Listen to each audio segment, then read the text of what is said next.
Le matin étant venu, Jésus se trouva sur le rivage. Mais les disciples ne savaient pas que c'était Jésus.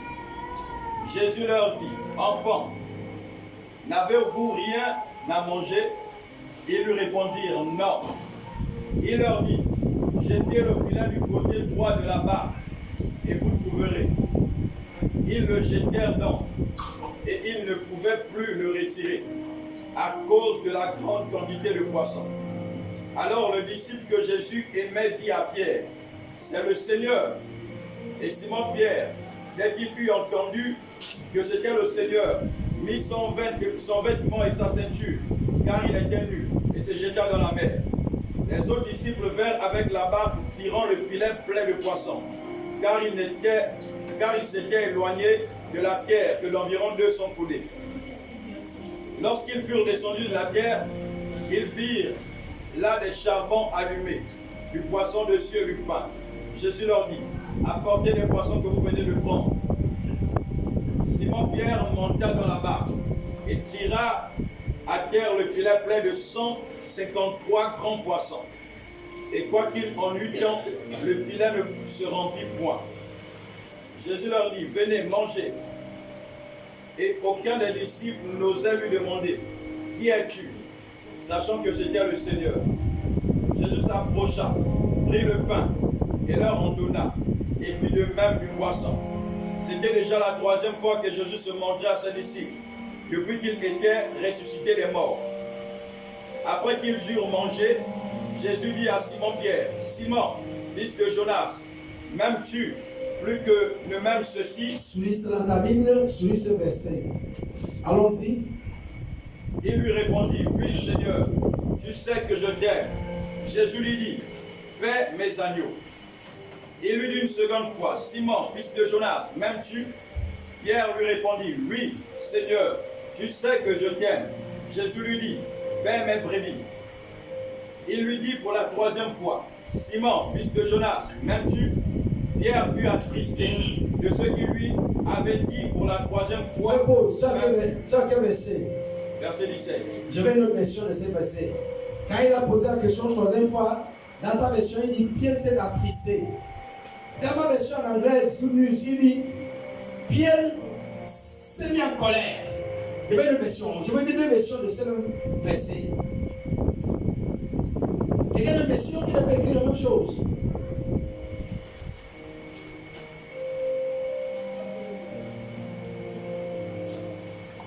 Nous sommes à Jean 14, au verset 10. Jean 21, au verset 10, c'est ça non? Au verset 17. Je vais une verset, et non une version de ça. Oh là là, ça va perdre mon habitude ou quoi? Hein? J'ai attristé. J'ai pas attristé aussi. Je vais un autre mot qui ne va attrister. Tu vois pourquoi parfois on est tous Android? Parce que tu peux avoir 5 Bibles dedans. Ça va beaucoup t'aider. Tu veux moi?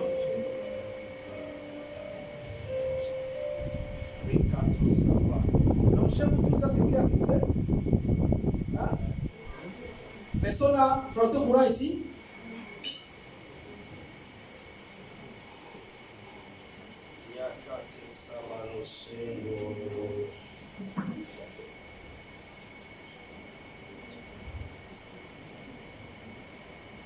Voilà, ok, s'il n'y a pas une question, mais je vous encourage à en avoir. Amen. Pour ceux-là qui ont le téléphone Android, télécharge des Bibles. Sur moi j'ai 5, mais parce que je n'ai pas envie de perdre le temps. Voilà, il y a beaucoup de versions qui peuvent t'aider à comprendre les choses autrement. Tu vois, RFI, papa, il fait le journal, il dit en français facile. Voilà, il faut avoir beaucoup. Nous sommes à l'âge que Dieu nous a fait grâce. Avant, ils n'avaient pas cette grâce. Nous, tu peux pas amener 4 Bibles à l'église, ou 5. Mais aujourd'hui, avec ton devant Android, tu as 17 Bibles là, avec les versions différentes. C'est une grâce. Amen. Quelqu'un de version?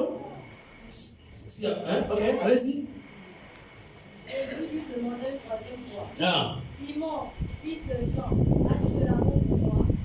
Pierre fut peiné, car c'était la troisième fois que Jésus. Ça c'est en français difficile, mais là. Il est version. Alléluia. Tu sais, il y a autre chose? Ok. Bon, regarde. Sors-moi français courant chez moi ici. Je le dis pendant la Bible. Tu vas voir français courant. Voilà. Ça, c'est la Bible. Ok. Début la lecture, comme ça, pendant que je reste avancé, il va sortir. Pourquoi je vous donne ça? C'est parce que il faut mesurer le mot, la dimension de ce qui s'est passé. Il a posé la question, première fois, même tu plus que ça, il dit oui, tout ce que je t'aime. Pour lui, c'était encore facile. Il dit, Père, mes brebis. Il pose encore la question de deux fois, parce que Dieu n'a jamais, quand tu vois, oh, Dieu m'a appelé Daniel, c'est au dépage. Alors, la Bible dit, par le témoignage de Dieu, le projet s'établit. Dieu n'appelle jamais. Quand Dieu veut faire quelque chose de sérieux, il ne fait jamais ça une seule fois. Il a appelé Samuel. Samuel vient voir Élie. Et oh papa, tu m'as appelé, il ne s'est pas appelé, il retourne. Quand il a compris que Samuel n'a pas compris, il appelle encore Samuel revient. Quand tu parles dans le livre de Jérémie, chapitre 1, il a posé la question de Jérémie, qu'est-ce que tu as vu? Il dit, j'ai vu une brasse à mendier. Tu as vu quoi? Il a vu ceci, il dit, tu as bien vu. Dieu ne fait jamais quelque chose une seule fois. C'est pourquoi il a dit, même tu plus que ça. Il dit, oui, je t'aime, tu le sais. Il va encore, il dit, même tu plus que ça. Deuxième fois, il dit, oui, tu sais que je t'aime. Troisième, quand l'insistance vient sur quelque chose, c'est qu'il y a une particularité à souligner. Allô? Amen. Jésus sait pourquoi. Asseyons-nous. Je vais commencer par là. Donc ce matin, dans 10 minutes, je vais parler sur le thème qui dit m'aimes-tu plus que ces choses? Dis à ton voisin, m'aimes-tu plus que ces choses? Tu appelles de lui, touche-le, il n'est pas te taper. Nous sommes à l'église. Dis mon frère, m'aimes-tu plus que ces choses? Jésus te pose cette question, m'aimes-tu plus que ça? Alléluia. Vous savez pourquoi Jésus a insisté de poser à Jean cette question 3 fois? Beaucoup d'entre vous ne peuvent pas comprendre. Alléluia. Amen. Parce que dans le deuxième phrase, Jésus avait déjà résumé sa vision. Précisément. Dans le livre de Matthieu, pour moi, Matthieu chapitre 4, verset 18. Rapidement, quelqu'un, Matthieu 4, 18. Je vais vous montrer pourquoi Jésus lui a posé cette question 3 fois. Il a posé la question, même tu pousses que ça. Il dit oui, je t'aime. Pour lui, c'est facile. Il pose encore la question, oui, je t'aime. Jésus n'était pas convaincu parce que quelque chose s'est passé intérieurement qui a mis Jésus en doute. Oui, Matthieu 4, 18. Matthieu 4, 18, la Bible déclare. Écoutez attentivement. Comme il marchait le long de la mer de Galilée, il vit 2 frères, Simon, appelé Pierre, et André son frère, qui jetaient un filet dans la mer, car ils étaient pêcheurs. Il leur dit, suivez-moi, je vous ferai pêcheurs d'hommes. Aussitôt, suis. Ils étaient en train de pêcher le poisson. Jésus le raconte. Jésus ferme le passage de pêcher le poisson. Quelqu'un n'a pas suivi. Amen. Quand Jésus les a rencontrés, ils étaient au bord de lac de Galilée. Ils pêchaient le poisson. C'était bien stipulé. Mais Jésus les enlève de cette fonction. Il quitte pêcher le poisson. Ce chapitre est fermé. Suivez-moi, je ferai de vous pêcheurs d'hommes. Allô? Et il a dit quoi? Aussitôt, ils laissèrent les filets et le suivirent. Sans discuter. Ils n'ont même pas amené les filets pour aller ranger. Pour dire qu'on peut reprendre ça demain. Dans mon évangile, ces filets ont été volés. Parce qu'ils ont abandonné ces filets là-bas. Ils ont suivi Jésus jusqu'à il a 3 ans et demi. Ils sont plus revenus chercher les filets. Ça veut dire que les autres qui étaient plus pressés ou bien plus besoin de ce filet l'ont pris. Allô? 3 ans et demi. Ils ne sont pas revenus chercher ce filet. Mais voilà l'histoire. Jésus les confie la mission de pêcher d'hommes maintenant, d'hommes. Et quand Jésus tourne le dos, revient Jean 21. Si tu ne comprends pas ce que j'ai senti dire ce matin, tu vas bien comprendre. Jésus les a enlevés du ministère des ramasseurs des ordures. Il les a menés à la présidence. Ils n'ont pas discuté ça ce jour que Jésus les avait dit, laissez-moi. Il veut dire à Jésus, mais maître, c'est parce qu'on paye l'école, hein? C'est parce qu'on paye la maison. Ils n'ont pas discuté, ils ont laissé nos suivi Jésus. Et ils se sont jamais plaints. Ils n'ont pas cherché ce filet. Mais 3 ans et demi après la mort de Jésus, réponds-moi, Jean 21. Après cela, Jésus se montra encore au Descends, verset 3, donne mon téléphone. Simon-Pierre leur dit, je vais pécher. Ah! Oh, je ne sais pas si quelqu'un commence à comprendre. Amen. Le mec Simon-Pierre, qu'on a trouvé à l'âge de Galilée, dit, stop la pêche, suis-moi. Il n'a pas posé la question, il n'a pas discuté, il a suivi.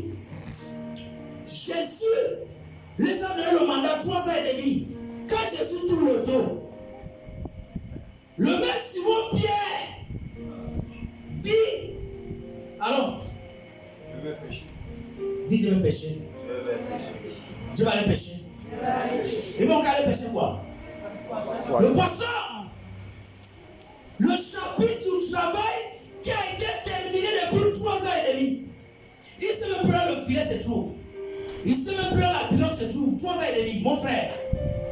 Il dit je vais aller pécher. Regarde ce qu'on appelle le péché communautaire. Quand il dit je vais aller pécher, lis la suite. Il lui dit, nous allons aussi avec toi. Ok, attends. Ah, Sako Cabrayanto Sopa. Regarde. J'ai fait la pêche. Maintenant, Dieu me charge la mission. L'église à mission. On est là. Tout de suite, je rétracte. J'ai dit, je retourne à la pêche. Hein? Qu'est-ce qu'il y a déjà fait? Hein? Suivez-moi. Parce que quand il a dit, je vais à la pêche, non? Les autres ont dit quoi? Nous venons aussi. Nous venons avec toi. Quand un leader se déroute, tous ces disciples sont. Allez, on va à la pêche. Allez, tout le monde là-bas, allez, out, allons. J'ai dit allons à la pêche, allez, lève-vous là-bas, tout le monde, allez. Même si on va, j'ai dit lève-toi. C'est moi le leader là. Allons à la pêche. Voilà. Alléluia. Allons à la pêche, on a ta place.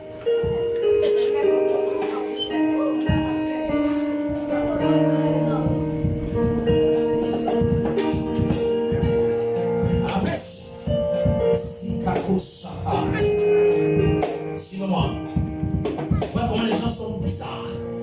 Qu'est-ce que Pierre a réussi à faire? À cause de sa décision et sa déclaration, de ce que Jésus lui avait dit laisse, et il a laissé. Il décide de manière charnelle de retourner dedans.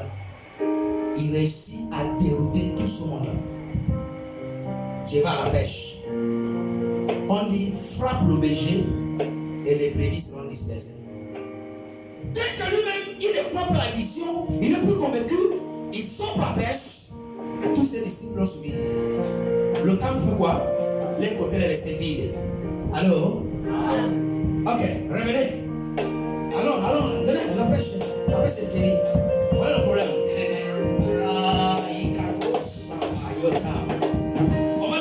On va continuer sur ce passage. Allons. Venez vite. Vous allez comprendre comment quand les gens déroutent la mission de Dieu, hein, ils vivent la galère. Ok, on est sorti à 21h. Pour les professionnels de pêche, en réalité, quand ils les voient en bas, 17h30, 18h, ils partent. On est parti. Bon, nous on est parti en retard parce qu'on tergiversait de la décision. On est parti à 22h. On a fait toute la nuit. Jusqu'à 6h du matin. Lis-moi la parole. Le matin étant venu. Non, arrête. Stop. C'est sérieux parce que ce que je parle même toi. Vous-même, vous deux. Alors, il dit quoi? Simon-Pierre leur dit, je vais pécher. Il lui dit, nous allons aussi avec toi. Ils sortirent et montèrent dans la barque. Et cette nuit-là, ils ne prirent rien. Toute la nuit. Ils n'ont même pas attrapé les crevettes. Les professionnels de la pêche, avant que la pilote les accoste, Les femmes avec la glacière, avec la cuvée sont déjà là. Et eux-mêmes qui sont de la pêche, et les vendeuses de poissons qui les attendaient, tout le monde était pour lui. Alléluia. Parce que eux-mêmes, ils n'ont même pas pour fuir, pour manger, il n'y a pas. Même ceux qui vont vendre aux autres, pour avoir l'argent qu'ils sont partis chercher, négatif. Et ils sont restés, ils se posaient la question, oh, Pierre, moi qui ai le doctorat en la pêche, je sais que dès que je lance le caillou, ça fait rien. Le poisson se réunit. Dès qu'on met le filet, on en. Mais Dieu fait rien, il n'y a rien. Attends, il y a plus la chose, ou bien c'est la malédiction. Dis à ton voisin, c'est pas la malédiction. Ce n'est pas la malédiction. Parce que la page là a été déjà fermée. La page là a été déjà fermée. Allô? 3 ans et demi derrière, Jésus les avait dit, suivez-moi, ferme la page là. Je vais ouvrir la page des pécheurs d'hommes. Jésus n'a pas encore ouvert ça. Eux-mêmes ils partent. Ils vont rien attraper. Depuis qu'on va aller toute la nuit, ils ont fait quoi? Ils n'ont rien eu. Lis la suite. Le matin étant venu, Jésus se trouva sur le rivage. Mais les disciples ne le savaient pas. Ils ne savaient pas que c'était Jésus. Jésus leur dit, enfants, n'avez-vous rien à manger? Ils lui répondirent, non. Il leur dit, jetez le filet du côté droit de la barre. Regarde, souligne ça. Je vais vous montrer 2 questions que Jésus les a posées. 2 propositions, ou bien 2 phrases que Jésus les a données, qui montrent le changement de rythme. Quand ils ont fait toute la nuit, ils n'ont rien trouvé. Jésus ne les a pas dit à la manière de se moquer d'eux. Mais les enfants avaient le poisson mange parce qu'ils sait qu'il n'y avait rien. Allô? Qu'est-ce qu'il les a demandé? Les enfants. Ils ont dit quoi? N'avez-vous rien à manger? Ils ont dit quoi? Ils lui répondirent non. Alors. Il leur dit, jetez le filet du côté droit de la barre. Et vous trouverez. Ils le jetèrent donc. Et ils ne pouvaient plus le tirer à cause de la grande quantité de poissons. Alors le disciple que Jésus aimait dit à Pierre, c'est le Seigneur. Et Simon-Pierre, dès qu'il put entendre que c'était le Seigneur, mit son vêtement à sa ceinture, car il était nu dans la mer. C'est bon, fais pause là. Il était nu. La Bible dit que le fou de Gadarate est au cimetière nu. Mais lorsque Jésus l'a délivré, il a été vêtu.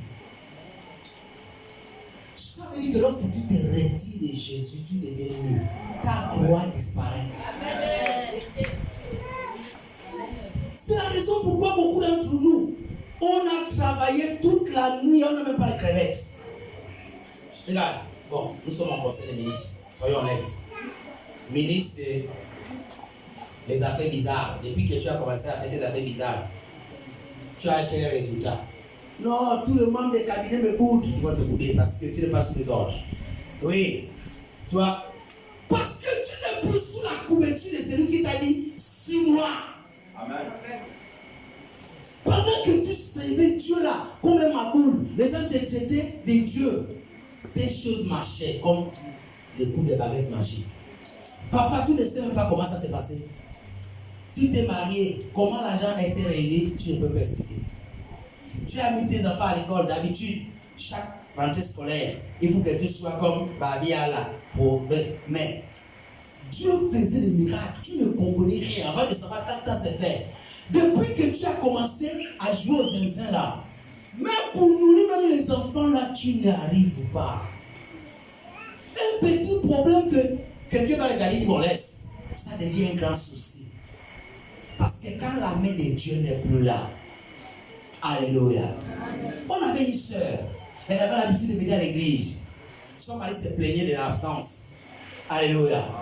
Oh non, tu étais à l'église, un moment. J'ai enlevé les yeux. La sœur est retenue à la maison. Puisqu'il veut chauffer le bouillon matin, midi, soir. Ils ont chauffé le bouillon. Moi-même, l'eau de bouillon et tout. Maintenant, rester à la maison qu'avec elle aussi, l'étouffe maintenant. La femme a commencé à lui montrer 99. Il commence à lire la chinois. Et il est venu me voir. Le pasteur derrière, Mais depuis le temps qu'il ne vient pas à l'église, tu ne lui demandes même pas. J'ai dit non, le plus que tu l'as récupéré. Tu veux qu'il reste avec toi? Non! Je n'ai pas dit qu'il revient à la maison, mais de temps en temps, dit non, de temps en temps, on ne donne pas de la condition. C'est mieux que soit elle est dedans ou elle est dehors. Amen. Tu la récupères. Alléluia. Depuis qu'il ne vient pas à l'église là, je ne sais pas, ce qu'elle avait même appris à l'église sont disparus. Parce que là, elle est devenue terrible. J'ai dit ça. Terrible, c'est petit mot. Elle va devenir catastrophique parce que tout fait d'elle reste là-bas. On avait les deux sœurs qui chantaient à grande puissance. Il y avait une métisse comme ça, Nancy, les mamans et Jeannamette. Et c'est pas comment l'autre là. Vanessa et Nancy, merci. Les papas venaient à la grande puissance à l'époque. Tu n'es même pas sûr. Il finit d'assister au culte, il part. Il dit à sa femme que dans l'église là, il n'y a que le jeune pasteur avec roulé comme ça là, il dit aussi qu'il ne veut pas aller là-bas. Il commence à raconter sa vie. Quand on était à la grande puissance, on avait les temps des femmes. On ne veut pas les choses. S'il y avait des femmes, on ne connaît pas. Alléluia. Devant Dieu, on ne connaît pas. Le jour de son mariage, il voulait faire le truc de Télétobie. J'ai dit, papa, c'est ça, descends sous terre, parce que là, tu as rentré au mariage. Nous, on n'avait pas la tête dedans. On était en haut. Devant Dieu. La femme ne peut pas notre souci, on est en haut. Il fait tout ça jusqu'à ce qu'il a récupéré, ce qu'il a chanté. Et il savait les belles voix, concentré. Il récupère l'église. Plus tard, l'autre, la petite là, c'est Vanessa qui est partie dans ça avec la vibration des passants d'Abadi. Percer la bouche, percer le nombril, percer tout. Maintenant, un jour, il va dire à la maman, mais fais tout de ramener tes filles à l'église. Quand les mamans, j'en avais été venue me voir, oh papa, tu sais que les enfants là t'écoutent beaucoup. Et c'est j'ai dit non, elle est partie à la vibration là, il vibre tellement que je ne peux plus la capter. Quand il vient à l'église, on fait la veillée, il se plaint. Mais la fille peut aller à la vibration avec la maman. Ils vont faire même 3 jours, 4 jours, ils ne vont même pas. Tu vas aller parler sur la maman. On te bastonne. Donc, il est temps de dire se taire. Donc, qu'est-ce que ça veut dire? Lorsque tu quittes ce mandat, tu vas passer une nuit inutile. Amen. Tous ceux qui l'ont fait sont revenus la main vide devant Dieu. Voilà pourquoi je vous encourage. L'homme de Dieu peut faire ce que tu n'aimes pas. C'est pas un monstre. Viens avec le respect. Ah papa, ça là je n'ai pas compris ça hier. Soit il t'explique. Parce que ce que j'aime dans mon exercice, c'est l'humilité. Parce que parfois je peux me tromper. Allô? Tu ne suis pas un superman. Quand tu amènes un sujet, si je vois que tu n'as pas compris la partie, je t'explique. Maintenant, si je vois que je me suis trompé, je reconnais et je m'excuse. Ah oui, je n'ai pas su parce qu'il y avait le poteau. Donc, je crois que c'était vidéo, je me suis connu. Désormais, en réalité, il y a le poteau. Ça, tu ne peux pas dire que non, comme j'étais invisible, je voulais. Non, arrête. C'est un système de banditisme, il faut l'arrêter à l'église. Tu n'as pas su qu'il y avait le poteau, tu te connais. Point. Et la sauvé t'a sauvé. Parce que si tu avais laissé, tu te casses la tête. Parce que tu ne peux pas disparaître dans le poteau là. Jésus a fait en sorte qu'il y ait le poteau. Donc, quand tu te rends compte que tu t'es trompé, sois honnête pour reconnaître. Pour que demain, la sœur ne sera pas frustrée ou perdue. Il va savoir que oui. Donc, même si tu observes quelque chose, je peux apporter ma pierre à l'édifice, on peut toujours avancer. Ça va l'encourager pour savoir qu'il n'est pas à l'église là inutilement. Amen. Ils sont partis pêcher toute la nuit, ils n'ont rien trouvé. Quand Jésus arrive, il n'a pas dit avec le poisson qu'on mange. Il lui pose la question. Petits enfants, vous n'avez rien à manger? Ils ont dit non. Termine la lecture, on va partir. Regarde maintenant ce que Jésus a fait. Les autres disciples vinrent avec la barre, tirant le filet point de poisson, car ils n'étaient éloignés de la terre que d'environ 200 coups. Lorsqu'ils furent descendus à terre, ils virent là des charbons allumés, du poisson dessus et du pain. Jésus leur dit, apportez les poissons que vous venez de prendre.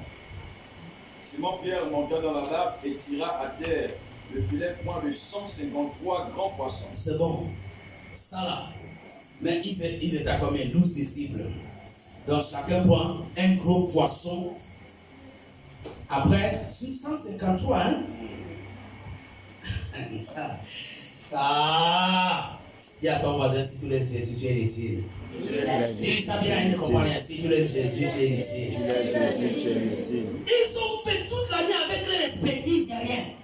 Quand Jésus Jésus lui met le filet. Ils sont d'abord commencé à couler. Ah, Jésus, le poisson c'est dans l'eau. Dès que le son de la voiture commence, le poisson disparaît. Il dit, mais, bon, on va mettre, mais peut-être au fond là-bas, il dit non, là, dehors, là. Quand c'est lui qui donne les ordres, les choses changent de lui-même. Amen. Alléluia. Amen.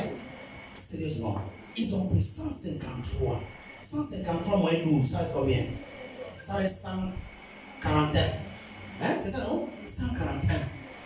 Les femmes qui sont venues acheter le poisson, chacun va avoir au minimum 5 gros poissons. Voilà comment, quand Dieu donne les ordres, ça fonctionne. C'est qu'il a posé à Simon Pierre la question. Même tu, quand il dit oh non, tu sais que je t'aime. Tu sais ce que Jésus a en train de répondre dans le cœur. Tu m'aimes et tu as encore laissé la mission pour aller encore pêcher le poisson. Il a donné 2 réponses. Oui, tu sais que je t'aime. Il dit, Père mes brebis. Alléluia. Je vais vous montrer quelque chose. Viens. Père mes brebis. Maintenant, il pose encore la question deuxième fois. M'aimes-tu plus que ces choses? Il dit, oui, tu sais que je t'aime. Il dit, Père mes agneaux. Je veux une petite fille. Ruth, viens. Si tu n'arrives pas à comprendre la thématique de l'évangile, tu vas rien comprendre. Il dit, Père mes agneaux. Alléluia. Tu vois les deux là. Les brebis et les agneaux sont dans la même famille des moutons. Mais il y a une différence. Ça là, tant que brebis, peut déjà sortir le lait. Amen. Si par coup de baguette magique, tout de suite là, et soit le mouna, le lait va sortir. Vrai ou faux? Amen. Amen. Mais quel que soit le miracle qu'on va vouloir opérer, cela ne va rien sortir. Si on force dedans, on va sortir le sang. Amen. Allô?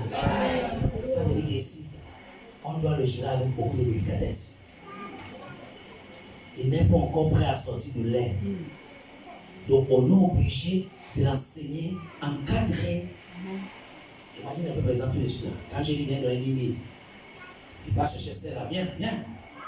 Moi, est-ce qu'il soit le fils, la fille de directeur général de Sauvog, celle-là il va donner 10 000, sinon il n'aura pas.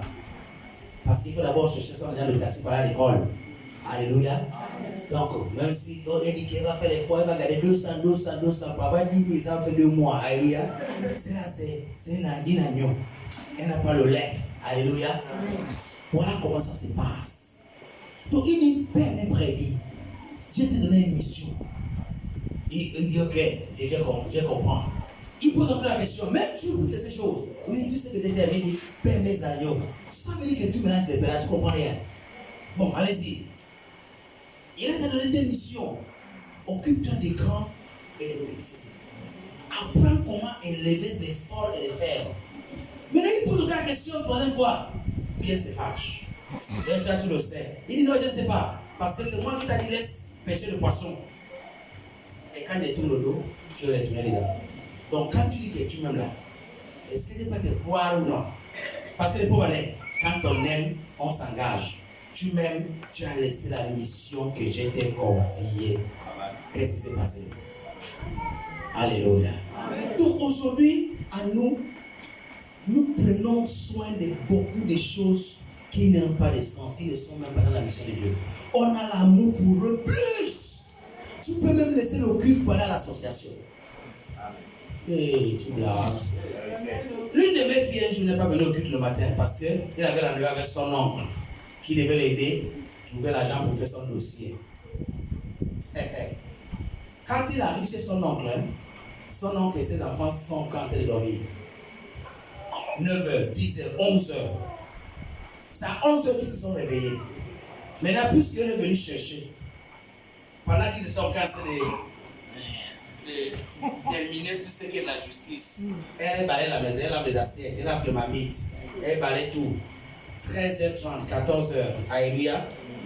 On fait sortir la nourriture, les carres, le poisson, elle prépare tout. Tu sais, il y a une manière quand tu as soif, tu deviens esclave. Celle qui a préparé, ils ont mangé à 16h30. Mon frère, si on a encore au culte là, trop, 14h on est parti. Mais elle est là-bas, 14h, la fille est pas, ils ont mangé. Dis-moi à la fin, on a plus donné l'argent là.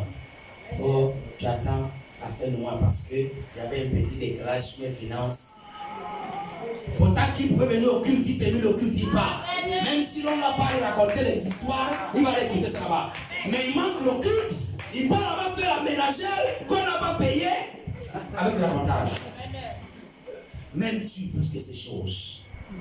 On a de l'amour pour les choses inutiles.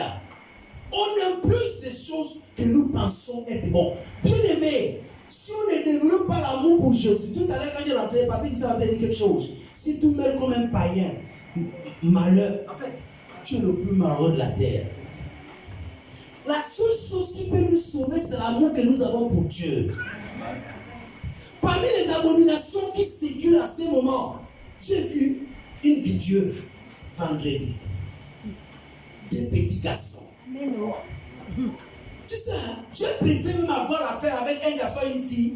On va dire qu'ils sont attirés par ce que Dieu a créé. Même s'ils ont commencé précocement bien très tôt. Ils sont encore agréables.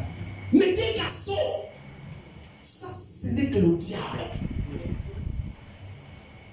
Et une grande fille, si c'est moi, hein, on donne les autres là 10 ans de prison, on donne la fille là 30 ans. Parce que si une fille de son âge peut avoir cette mentalité, maintenant s'il aime le tout de tapage, elle-même c'est une femme, non? Qui donne son petit là qui est tabaco, comme ça il est aussi, qu'il est venu, ça cause de cette attitude que Dieu a détruit son nom de Gomorrhe. Et quelqu'un qu'on a porté 9 mois de grossesse, ce qui m'énerve, la Bible dit dans Ézéchiel, qu'on a passé le temps de travail et puis on a enfanté le vent. Quand je vois les enfants comme ça, une femme a fait 9 mois de grossesse pour accoucher un déchet. Ça c'est un déchet. Tu es là, tu vois des garçons, tout film. Après tu dis à l'autre qu'on t'a bien damé ça. J'aimerais vraiment attraper la fille avant qu'elle aille au tribunal pour lui donner une chiffre qui mérite. Non! La seule chose qui peut nous sauver de cette histoire, c'est l'amour que nous développons pour Dieu. Parce que je pense que si ces enfants avaient la crainte et l'amour de Dieu, j'ai l'habitude de dire à mes enfants, et ils jouent au foot. Je leur dis, moi j'ai joué au foot, j'ai été dans le caserne, on voyage, on est dans l'hôtel avec les autres joueurs. J'ai dit, le jour que vous partez à la touche, un joueur comme toi, en tant qu'un garçon, descend la cloche, donne-lui un chiffre aromatique. Comme ça, il va aller expliquer au coach, aux autres. Parce que c'est de là où ça commence. Alors, je vous enseigne ce que je connais. Amen. En tant que le joueur, en tant que les filles, en tant que... Voilà, tu vois, beaucoup de gens ne veulent plus envoyer les enfants à l'internat comme ça. Parce que ça cause de ça qu'ils deviennent soit des lesbiens ou bien des pédés. Parce que quand ils sont tous ensemble, avant de savoir, il est possédé, commence à toucher les fesses, commence à tirer les filles commencent comme ça. Donne-lui un chiffre que toute sa vie, ça ne veut pas quitter. À chaque fois qu'elle fait des yeux, elle est traumatisée. Si c'est pas bon au courage d'aller dire à quelqu'un qu'est-ce qui s'est passé, comme ça tu livres à Satan. Alléluia. La seule chose qui peut nous sauver de ça, c'est l'amour que nous avons développé pour Dieu. En dehors de ça, on est perdu. Les gens sont plus à l'aise. Tu es sur le téléphone pendant 2 heures. Mais dès que tu ouvres la Bible pour lire, tu as sommeil. Même tu plus que ces choses. Quelqu'un te les suit, les images, issus de l'épisode 80, 81, 82, 83, 98, 84, 80, 80, 80. Mais dès qu'on sort de ta prière, rakatakata. Il va faire comme ma mère qui dit Jésus, tu te mets à genoux. C'est plus elle maintenant qui se met à genoux, c'est elle qui met maintenant Jésus à genoux. Bien aimé, nous devons développer l'amour pour Dieu. Parce que quand on voit ce qui se passe dans le monde aujourd'hui, le monde est en dérive. Et quand j'ai écouté l'histoire là, pour la boîte de sardines et le manioc, viens chez moi, tu vas voir, c'est pas une fierté, mais ils mangent, ils gaspillent. On jette à la poubelle. Pour manger ça, il faut d'abord sodomiser quelqu'un. Et moi, ce qui me dérange en tout, c'est que la femme qui met ses enfants dans cette débandade, c'est la femme de soi-disant un homme de Dieu. Parce que la femme de l'homme, le père de ces enfants-là, l'homme là, c'est un pasteur. Donc, comme c'est les enfants de la femme qu'elle avait d'abord, maintenant il vient d'épouser la femme. Quand il est là, la femme donne les enfants la nourriture. Quand il n'est pas là, il fout les enfants là dehors. Pour aller manger la boîte de sardines et le manioc, il faut d'abord qu'il passe à l'abattoir. Maintenant, ma question c'est que la femme est venue faire quoi chez un homme de Dieu? Si elle n'a pas le cœur de sauver les âmes. Parce que qui ne voit pas d'abord les enfants là comme les enfants de son mari ou bien ses enfants? Qui les voit d'abord comme les âmes à sauver? Un homme qui est passé par ça, si Jésus n'intervient pas, l'enfant est gaspillé. Parce que l'homme n'est pas appelé à conserver les grains d'un homme en lui. C'est un sacrilège. Et on est là, quand on nous dit suis Jésus, on préfère les suivre les choses inutiles. Dis encore à ton voisin, m'aimes-tu plus que ça? J'ai fini. Ce matin, ce que j'ai souvenu vous donner, ça prend l'amour de Dieu plus que tout. Moi, j'aime ce chant qui dit je t'aime plus que tout. Jésus, je te donne ma vie. Jésus, je te donne ma vie. Si tu aimes ton mari, ta femme plus que Jésus, tu n'es pas qualifié. Tu n'es pas qualifié. Tu connais ça là? Après Jésus dans ma vie, tu ne peux pas rentrer seul. Mais avant Jésus, elle n'est pas là. Parce que si Jésus se retire, notre amour n'a pas fini. Ça nous fait 18 ans de mariage officiel, plus 5 ans de notre connaissance, ça prend les années, 23 ans. On est toujours là. Mais les autres qui n'ont pas fait 5 ans, c'est fini. Alléluia. C'est comme ça. On est toujours là. Pourquoi? Parce qu'on a mis Jésus devant. À chaque fois quand ça va chavirer, comme dans la barque des disciples, Jésus se lève. Alléluia. Ils étaient en train de se battre avec le vent. Dès que Jésus est sorti, il y a le vent qui tombe. Donc quand Jésus n'est pas là, ça va chavirer. On n'a pas une magie. C'est pas. Elle a des familles aisées. Moi, ils m'ont jamais donné 10 000, il n'y a pas. Donc je l'ai fait épouser par calcul. Je n'avais pas l'argent quand on a commencé. J'étais en plein ministère à l'église, j'ai dormi sous le banc quand il m'a connu. Donc notre mariage était l'amour pur. Il n'y a pas de calcul. Il n'y a pas. C'est l'amour de Dieu. Depuis qu'on a commencé, ça fait 18 ans. Personne, même lui connaît. Il n'a jamais venu faire le jugement chez moi, ça ne se pas. Voilà notre tribunal. Elle et moi. Et ça. À chaque fois quand ça caille, on se retrouve comme ça. Lui, c'est lui qui nous a réunis au centre. On décrit notre histoire. Parce que dès que le troisième bouche rentre, on a des juges et des avocats des sorciers. Peut-être depuis que vous regardez de loin, il s'est énervé au fond de lui. Quand tu donnes seulement une petite occasion, il dit voilà, ils vont lire. Celui là, comme Gou a dit à la femme d'autrui, oh, donc il te donne un peu l'argent seulement, il ne te donne même pas. Viens, c'est toi qui vas gérer mon salaire. Quand la femme est venue, elle ne voit même pas le salaire par rapport de gérer. Elle ne sait même pas là le salaire se trouve avant de gérer. Il y a des gens, quand tu les fais rentrer dans ton intimité, oh, tu vas regretter ta vie. Parce que le conseil qu'il te donne, tu te rends compte que lui, là, n'est même pas venu pour arranger. Amen. Voilà la grâce que j'ai. Mon meilleur ami ne connaît même pas ce que j'ai dit dans mon foyer. C'est pourquoi on est en paix. On gère nos choses à deux. Amen. Et voilà le conseil que je donne à chacun qui est marié, ou qui aspire au mariage. Alléluia. Il n'y a rien que Dieu ne peut pas faire. Tu comprends ça? Dieu te met au défi. Sors tes boyaux, donne aux gens. Tu vas voir s'ils vont remettre ça dedans, ils vont découper ça et préparer. Tous ceux qui ont venu se plaindre, venir juger, vous avez trouvé la solution. Tu ne peux pas trouver.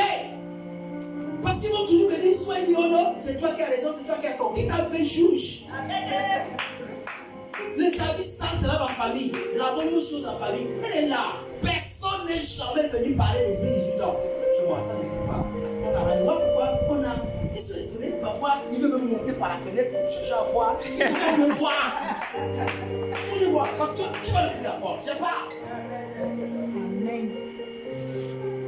Un homme que je connais me dit, vous êtes un jeune couple, vous vivez comme un couple, vous dites, non, les gens, la Bible a 6 Nous sommes 6 000 ans de prier. Parce que la sagesse qu'on a prise, c'est la sagesse de 6 000 ans. Elle n'est pas au niveau. Abraham, depuis Abraham, ça fait 6 000 ans. Donc quand on veut, Sarah dit qu'on appelle Abraham mon Seigneur. Donc voilà la sagesse qu'on a. Ce n'est pas la sagesse des enfants Android, de WhatsApp, de Facebook, TikTok, la route, TikTok. Et nous, on n'est pas dedans. Mais on est depuis. Alléluia. Amen. Bien aimés, revenons à la source de l'évangile. Développons notre amour pour l'évangile. Cherchez premièrement le royaume de Dieu et sa justice. Toutes choses viendront. Parfois on passe de temps difficiles, on est. Parfois même dans le taxi, parfois on est là. Mais ma joie, c'est parce que notre sincérité a fait en sorte que, avant qu'on arrive au sol, Dieu va toujours envoyer quelqu'un pour nous soutenir. C'est ce que j'ai pris pour vous ce matin. On se bien, on va finir, passer le temps. Je suis un sacrifice.